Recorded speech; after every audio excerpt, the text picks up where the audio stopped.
अस्सलाम वालेकुम, खुश आमदीद हलीमा किचन में। आज मैं आपको मछली साफ़ करने का तरीका बताने लगी हूँ, क्योंकि अक्सर हम लोग जब मछली लाते हैं तो उसको सिंपल वॉश कर लेते हैं, लेकिन जो एक मछली की एक जो पर्टिकुलर स्मेल होती है वो आ रही होती है।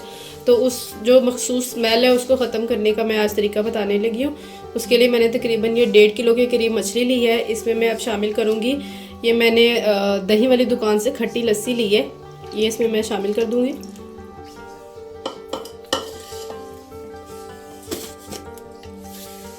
इसके अलावा मैं इसमें नमक शामिल करूंगी,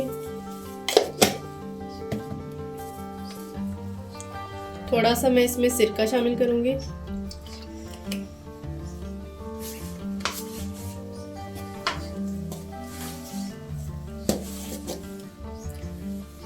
थोड़ी सी मैं इसमें हल्दी शामिल कर दूंगी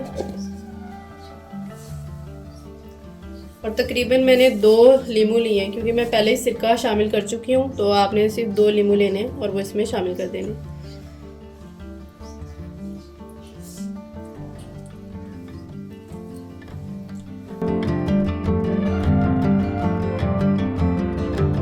दो लीमू आपने इसमें शामिल कर देने हैं। अब हमने तकरीबन सारी वो ही चीज़ें डाली हैं जिससे जो गोश्त, मछली और इस तरह के चीज़ों की जो स्मेल है वो ख़त्म होती है। हल्दी होती है, हल्दी से भी स्मेल ख़त्म होती है। उसके अलावा जो दही का खट्टा पानी होता है जिसको हम लस्सी कहते हैं, उससे भी जो स्मेल होती है वो मछली की ख़त्म हो जाती है। उसके अलावा लीमू भी यही काम करता है और इसके अलावा जो सिरका आता है वो भी यूज़ करते हैं। अक्सर तो दुकानदार सिरका और हल्दी का एक पानी बना कर रख देते हैं और वो मछली के साथ लगा देते हैं, लेकिन हमने एहतियातन दोबारा इसकी सफाई की है ताकि जो स्मेल है वो मछली की अच्छे से ख़त्म हो जाए।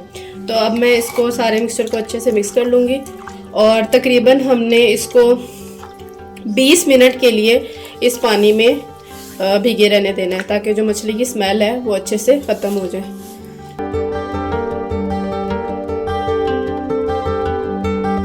ये आपने अच्छे से जो दही लस्सी है, दही का जो पानी है उसमें अच्छे से तमाम मछली को मिक्स कर लेना है, ताकि जो मछली की स्मेल है वो अच्छे से ख़त्म हो जाए। और तकरीबन आपने 15 से 20 मिनट इसको रखना है, ताकि ये इसकी जो स्मेल है वो सारी ख़त्म हो जाए। और ये देख लें आप, सिरका क्या काम करता है, दरअसल सिरके से जो हमारा गोश्त या मछली वगैरह होती है वो वैसे भी बहुत अच्छे से साफ़ हो जाता है और सफ़ेद हो जाता है। अक्सर ब्लड वगैरह लगा होता है तो जो सिरके का इस्तेमाल होता है उससे सारा जो खून होता है वो सारा उतर जाता है। और ये आप देख सकते हैं पीस कितना साफ़ सुथरा हो गया हुआ, कोई ब्लड का निशान नहीं है। तो इसके बाद आपने तकरीबन 3 से 4 दफ़ा इसको खुले पानी में वॉश कर लेना है 15 से 20 मिनट बाद, और फिर आप इसको बना लें।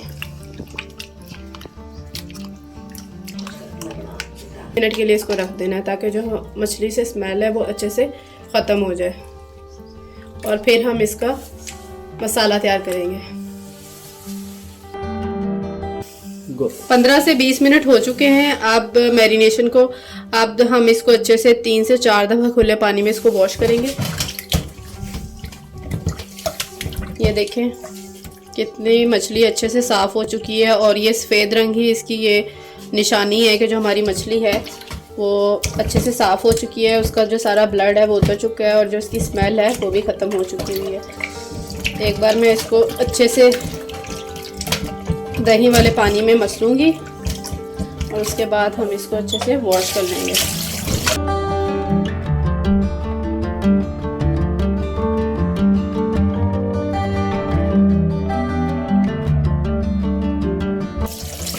एक बार मैंने इसको अच्छे से वॉश कर लिया है। अब एक बार फिर आपने इसको खुले पानी में अच्छे से वॉश करना है,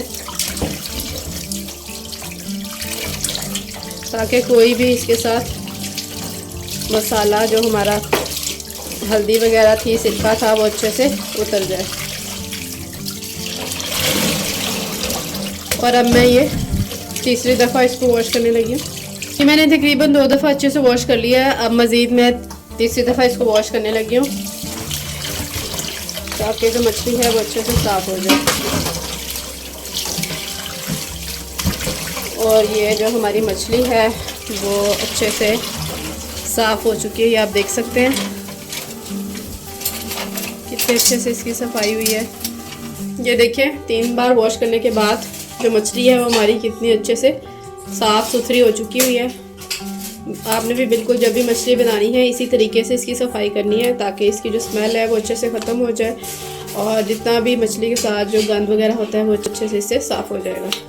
आज मैं आपको मछली पे मसाला लगाने का आसान तरीका बताने लगी हूँ। इसके लिए सबसे पहले आपने जो लहसुन अदरक का जो पेस्ट है वो बना लेना। इस तरह कुछ लिक्विड ही आपने बनाना है, थोड़ा सा पानी डाल के, और इसको इसमें शामिल कर लेना है। उसके बाद ये मैंने दरदरा पीसा है इसको, ये है सूखा धनिया, वो आपने दरदरा पीस के इसके अंदर डालना है ताकि जब हमारी मछली फ्राई हो तो इसका जो क्रिस्पीनेस है वो आए। इसके बाद तकरीबन 1 चम्मच के करीब ही लाल पीसी हुई मिर्ची इसमें शामिल कर देनी है आपने। आधे चम्मच के करीब आपने इसमें ज़ीरा शामिल करना है। थोड़ा सा बस आपने इसमें नमक शामिल करना है क्योंकि मछली में ऑलरेडी नमक होता है, तो आपने बिल्कुल थोड़ा सा इसमें नमक शामिल कर देना। उसके अलावा आधी चम्मच आपने इसमें हल्दी की शामिल करनी है और आधे चम्मच के करीब ही आपने इसमें गरम मसाला पाउडर इसमें शामिल कर देना है। उसके अलावा आपने आधा चम्मच के करीब इसमें अजवाइन शामिल कर देनी है। उसके अलावा तकरीबन 2 से 3 नींबुओं का जो रस है वो मैंने ये ले लिया हुआ है और वो मैं इसमें शामिल करूँगी खटास के लिए, ताकि जो हमारी मछली है वो क्रिस्पी भी और साथ चटपटी भी बने।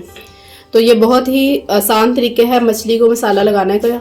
इसके लिए आपको बाहर से दुकान से मछली मसाले का जो पैकेट होता है वो लेने की ज़रूरत नहीं है। घर में ही मौजूद मसालों से आप मछली को मसाला लगा सकते हैं। तो अब आपने इसको अच्छे से मिक्स कर लेना है।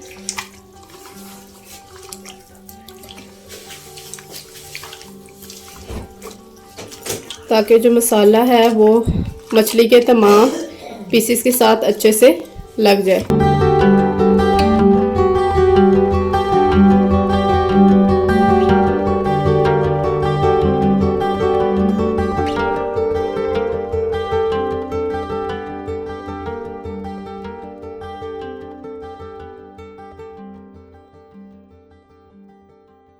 आपको मसाला, वैसे तो यहाँ तक मसाला हमारा लग चुका है, लेकिन अगर आप मज़ीद चाहते हैं कि हमारी जो मछली है वो क्रिस्पी फ्राई हो तो आप उसमें बेसन भी शामिल कर सकते हैं। ये मैंने तकरीबन बेसन लिया और इसको पानी में अच्छे से घोल लिया हुआ है और मैं अब इसमें शामिल कर दूँगी ताकि जो मेरी मछली है वो क्रिस्पी फ्राई हो। बेसन घोल के डालने से ये होगा कि जो बेसन है ना वो तमाम पीसीस पे अच्छे से लग जाएगा। अगर पाउडर की फॉर्म में हम डालेंगे तो वो कहीं पे ज़्यादा कहीं पे कम होगा। तो ये देखिए कितने अच्छे से ये तमाम पीसीस के साथ लग जाएगा आसानी से।